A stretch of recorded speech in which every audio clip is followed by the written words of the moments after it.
నమస్కారం. APNTS Telugu news. Doctor BR Ambedkar Konaseema జిల్లా అమలాపురం. పార్టీలకు విధేయతకు తలవంచి పార్టీలకు కాకుండా పెద్దల సభకు పెద్దలనే పంపించాలనే ఉద్దేశంతో ఏయూ పూర్వ విద్యార్థుల ఆత్మీయ సమావేశంలో స్వాతంత్ర అభ్యర్థి గ్రాడ్యుయేట్స్ ఎమ్మెల్సీగా బండారు రామ్మోహన్ రావు ప్రోత్సహిస్తూ పట్టభద్రుల తీర్మానం చేశారు. ఏయూ పూర్వ విద్యార్థుల సంఘం కోనసీమ శాఖ మరియు పలు ప్రజా సంఘాల ఆధ్వర్యంలో స్థానిక గడియార స్తంభం వద్ద కోకాస్ హోటల్ నందు ఆత్మీయ సమావేశం కోనసీమ రైల్వే సాధన సమితి సభ్యులు బండారు రామ్మోహన్ రావు అధ్యక్షతన నిర్వహించారు.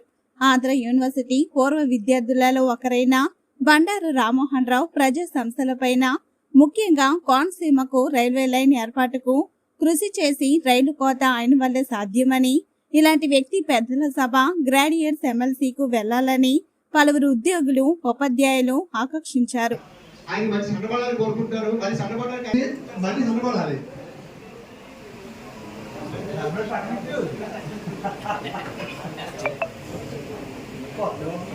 అందరికీ కూడా ముఖ్య అతిథిగా ఉన్నటువంటి అందరికీ కూడా అలాగే గ్రాడ్యుయేట్స్ అందరికీ కూడా నమస్కారం తెలియజేసుకుంటున్నాను. ఈ గ్రాడ్యుయేట్ ఎమ్మెల్సీకి బండారు రాము గారు యొక్క సలహాలు తెలియజేయమన్నారు కాబట్టి అందరూ కూడా ఇక్కడికి వచ్చి పూర్తి మద్దతు ఇవ్వడం జరిగింది. సో మేము కూడా రాము గారు ఏదైతే చేస్తున్నారో దానికి మద్దతుగా ఉండడానికి చేస్తాం అన్ని సందర్భంగా తెలియజేసుకుంటున్నాం. మీద అభిమానం ఎంతో ఇంకా మనం చెప్పాల్సిన అవసరం లేదు. ప్రస్తుతం నేను కొద్దిగా ఎలక్షన్ ఆఫీసర్గా ఉండడం వల్ల కొన్ని బియాండ్ లిమిట్స్ మాట్లాడలేదు. కానీ ఒక చిన్న కన్సెప్ట్ మరి మాస్టర్లు ఏమి అనుకోకూడదు, కానీ ఓ మాస్టర్ చెప్పారు, ఒక ఎగ్జామ్ జరుగుతుందండి. ఎగ్జామ్ జరుగుతుంటే దానిలో క్వశ్చన్ జగన్నాథ స్వామి టెంపుల్ ఎక్కడ ఉందని వచ్చారు. ఇద్దరు ముగ్గురు స్టూడెంట్స్ ఎగ్జామ్స్ రాస్తున్నారు. ఒక అతను తెలివైనవాడు పూరి అని రాశాడు. ఓకే, పక్క అతనికి తెలియదు ఆన్సర్. ఇది పూరి అని రాశాడు కదా అని చెప్పి మనం సేమ్ రాస్తే బాగుంటుందని చపాతీ అని రాశాడు. ఎగ్జామ్ అయిపోయింది, పేపర్ వాల్యుయేషన్ చేశారు, మార్క్స్ వచ్చేసింది. ఇద్దరికి కూడా 10కి 10 వచ్చేసింది. అదేంటి జగన్నాథ స్వామి టెంపుల్ పూరిలో ఉంది కదా, చపాతీ రాత్రి 10 పేజీలు ఎలా వచ్చాయని ఆలోచించారు. ఆ మాస్టర్ని పిల్లలు అలా మార్కులు వేసుకో లేవండి. మాస్టర్ వచ్చారు, 10 ఏం చేశారు అడిగారు. ఏమండి ఏమీ లేదు, పూరి చపాతీ ఒకే పిండితో చేస్తారు కదా సార్, అందుకే వేసారు. ప్రస్తుత వ్యవస్థ ఈ పెద్దల సభ అంటే మనం చిన్నప్పుడు మనం చదువుకునేవాడు. పెద్దల సభ అంటే ఎవరు ప్రజల సమస్యలు బాగా తెలిసి ఒక రంగంలో నిష్ణాతులు అవుతారో అటువంటి వాళ్ళని పెద్దల సభ పంపని ఉద్దేశం. మరి ప్రస్తుత పరిస్థితులు, రాజకీయ పరిస్థితిని బట్టి ఆ పరిస్థితులు లేవు. ఒకవేళ వచ్చినా వాళ్ళ వాయిస్ వినిపించే పరిస్థితి లేదు. మన అశోక్ బాబు గారి నాయకుడిని మనం చూసాం. ఆయన ఎన్జిఓస్లో ఉన్నప్పుడు ఆయన వాయిస్ ఎంత గట్టిగా ఉండేది. మనం ఎంత ఫాలో అయ్యి మన ఉమ్మడి రాష్ట్రం విడిపోయినప్పుడు ఎంత ఫైట్ చేసామో మీ అందరూ తెలుసు. అప్పుడే నాకు రామ్మోహన్ రావు గారు పరిచయం. ఈరోజు బండారు రామ్మోహన్ రావు గారు ఈ నిర్ణయం తీసుకోవడం చాలా మంచిది. ఆయన ధైర్యంగా తీసుకున్నారంటే చాలామందికి కూడా ఆయన ఆశీస్సులు, అందరి ఆశీస్సులు వారికి ఉంటాయి. మీ అందరి అభిమానాన్ని తొలగొన్నటువంటి రామ్మోహన్కి నా యొక్క ఆశీస్సులు. మిత్రుడు రామ్మోహన్ ఆలోచన చేయడానికి చాలా టైం తీసుకుని చాలా మదనం చేసిన తర్వాత నిర్ణయానికి వస్తాడు. అటువంటి నిర్ణయానికి వచ్చాడంటే మనం అందరం ఆయన అనుకున్నాం అనేటటువంటి అభిప్రాయం. ఈవేళ పోటీ అంటే దాంట్లో ఉంటే రామ్మోహన్ పోటీలో ఉన్నటువంటి అందరు వ్యక్తుల కన్నా కూడా వజ్రపు తొనక మన రామ్మోహన్. సమస్య ఏంటంటే మీరందరూ ఆలోచన చేయండి. మీకు చెప్పగలిగినటువంటి పరిస్థితి కాదు, మీరందరూ మేధావులు. వాటర్ పరిస్థితి ఎక్కడ ఉందంటే, సాధారణంగా రామ్మోహన్ రావు గారి ఆధ్వర్యంలో జరిగినటువంటి సత్యబాబు గారి నేతృత్వంలో జరిగినటువంటి ఆ కోనసీమ రైల్వే సమితి సాధనలో వాళ్ళందరూ చూడండి, అందరూ కూడా ఆయన అంటే 200% అభిమానం ఉన్నవాడు. కాబట్టి రామ్మోహన్ రావు నువ్వు ఉండొద్దు, నువ్వు ఇంకా ఆగు అని ఎవరో చెప్పరు. అందరూ కూడా ఖచ్చితంగా ముందుకెళ్ళని చెప్తారు, అందులో అనుమానం ఏం లేదు. కానీ కొందరు శ్రేయోభిలాషులు ఉంటారు. శ్రేయోభిలాషులు అంటే వాళ్ళు మాత్రం సాధ్యాసాధ్యాలు, ప్రస్తుత పరిస్థితులు అన్నీ ఆచి తూచి ఇక్కడ చెప్పిన 10 మంది శివప్రసాద్ ఆ నియోజకవర్గం కోనసీమ ఒకటి అయితే కనుక కళ్ళు మూసుకునేసేది. ఓడోటఫీ you are sure to give a big fight.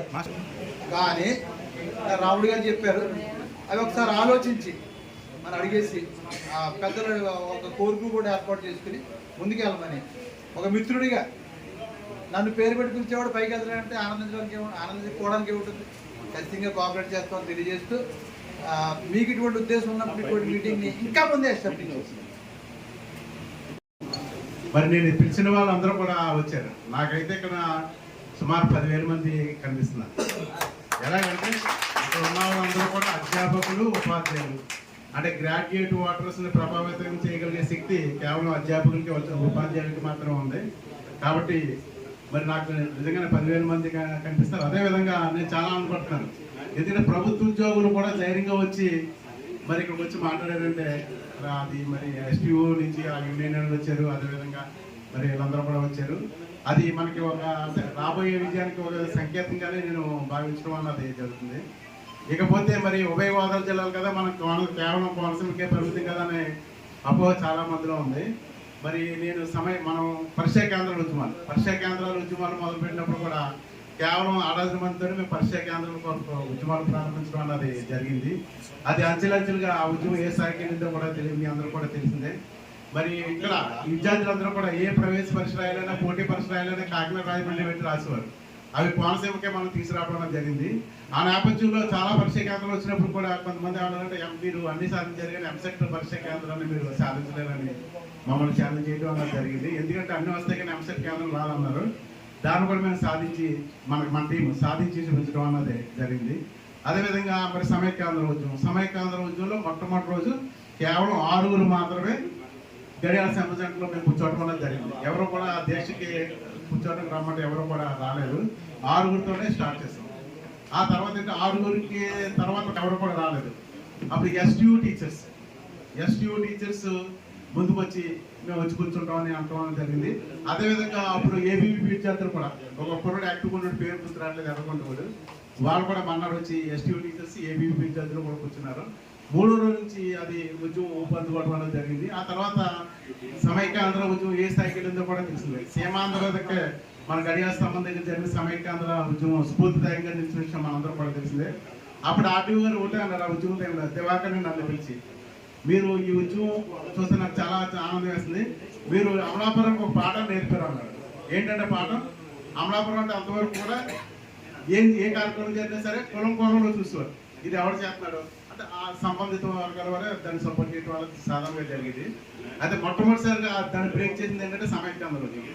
కులాలకు అతీతంగా మొట్టమొదటిసారిగా గడియాల సమస్యలు అన్ని కులాల వరకు కలిసి ఒక కూర్పుగా ఉండి ఆ ఉద్యమాన్ని నిర్వహించడం జరిగింది. తీసుకున్నాను ఇక్కడ చాలా డిఫెన్స్ చాలా అవసరం. నేను తీసుకున్నాను. మరి ఉభయ గోదావరి జిల్లాలో త్వరలో గ్రాడ్యుయేట్ ఎమ్మెల్సీ ఎన్నికలు జరగబోతున్నాయి. బహుశా ఎన్నికలు మార్చిలో ఉండవచ్చని తెలుస్తుంది. మరి ఇప్పటికే ఒక దఫా ఓటర్లందరూ కూడా గ్రాడ్యుయేట్ ఓటర్లు తమ ఓటు హక్కును నమోదు చేసుకోవటం అన్నది జరిగింది. మరి ఇవి గ్రాడ్యుయేట్ ఎమ్మెల్సీ ఎన్నికలు అంటే పెద్దల సభ కంటే సాధారణంగా గ్రాడ్యుయేట్స్ ఎమ్మెల్సీ కానీ టీచర్స్ ఎమ్మెల్సీ కానీ విద్యావంతులు ఆ సభలోకి వెళ్తే అది సమంజసంగా ఉంటది. మరి ఇప్పటికే మరి కొన్ని పార్టీలు అభ్యర్థులను ప్రకటించాయి. వాళ్ళెవరో కూడా విద్యారంగానికి సంబంధించిన వారు కాదు. అసలు ఈ టీచర్స్ ఎమ్మెల్సీ ఎలక్షన్ సంబంధించి కానీ గ్రాడ్యుయేట్ ఎమ్మెల్సీ ఎలక్షన్ సంబంధించి కానీ రాజకీయ పార్టీలకి సంబంధం లేదు. ఇప్పుడు వాళ్ళ జనరల్ ఎలక్షన్ ఉన్నాయి, వాళ్ళ ఎలక్షన్ ఏదో వాళ్ళు చేసుకుంటున్నారు, మేము వెళ్ళి అందులో దొరకలేదు కదా. మరి విద్యారంగానికి సంబంధించిన అంటే విద్యార్థుల సమస్యల మీద మరి అసెంబ్లీలో మాట్లాడడానికి కుదరదు కాబట్టి ఈ శాసన మండలిని ప్రవేశపెట్టింది. మన రాజ్యాంగం ప్రకారం శాసన మండలి ఏర్పడింది. మరి విద్యార్థుల సమస్య మీద మాట్లాడటానికి వాళ్ళు ప్రత్యేకంగా గ్రాడ్యుయేట్ ఎమ్మెల్సీని మరి ఏర్పాటు చేయడం అన్నది జరిగింది. దానికి విద్యావంతులు పోటీ చేస్తేనే సమంజసం అన్నది మా ఆంధ్ర యూనివర్సిటీ పూర్వ విద్యార్థుల సంఘం యొక్క అభిప్రాయం. మరి కోనసీమలో ఆంధ్ర యూనివర్సిటీ పూర్వ విద్యార్థుల సంఘం చేసిన పోరాటాల గురించి ప్రతి ఒక్కరు కూడా తెలిసిందే. విద్యార్థుల సమస్యల మీదే ఆంధ్ర యూనివర్సిటీ పూర్వ విద్యార్థుల సంఘం తమ పోరాటాలని దశాబ్ద కాలం క్రితం ప్రారంభించడం అన్నది జరిగింది. మరి ఈ దశాబ్ద కాలంలో ఏయూ పూర్వ విద్యార్థుల సంఘం అనేక రకాలైన పోరాటాలను, ముఖ్యంగా విద్యార్థి సంబంధిత పోరాటాలని చేయడం అనేది జరిగింది. కాబట్టి ఈ ఎలక్షన్ లో పోటీ చేయడానికి అర్హత, యోగ్యత మా సంఘానికి ఉందనేది మా ప్రగాఢ విశ్వాసం. ఈ సందర్భంగా ఈ రోజు ఏయూ పూర్వ విద్యార్థులు కోనసీమ శాఖ వాళ్ళందరూ కూడా కూర్చుని ఈ ఎన్నికల అంశానికి సంబంధించి అనేక విషయాలను చర్చించుకోవడం అనేది జరిగింది.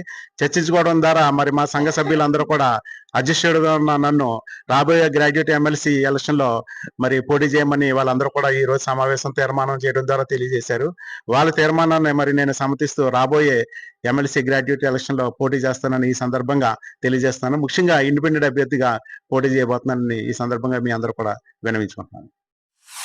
తెలుగు రాష్ట్రాల్లో సరికొత్త ఒరవడితో ప్రతి క్షణం ప్రజాపక్షం నిలిచేందుకు minute to minute live updates తో పాలిటిక్స్ టు ఎంటర్టైన్మెంట్, ఎప్పటికప్పుడు తాజా వార్తలు, సరికొత్త విశ్లేషణతో మీ ముందుకు వస్తోంది APNTS తెలుగు న్యూస్ ఛానల్.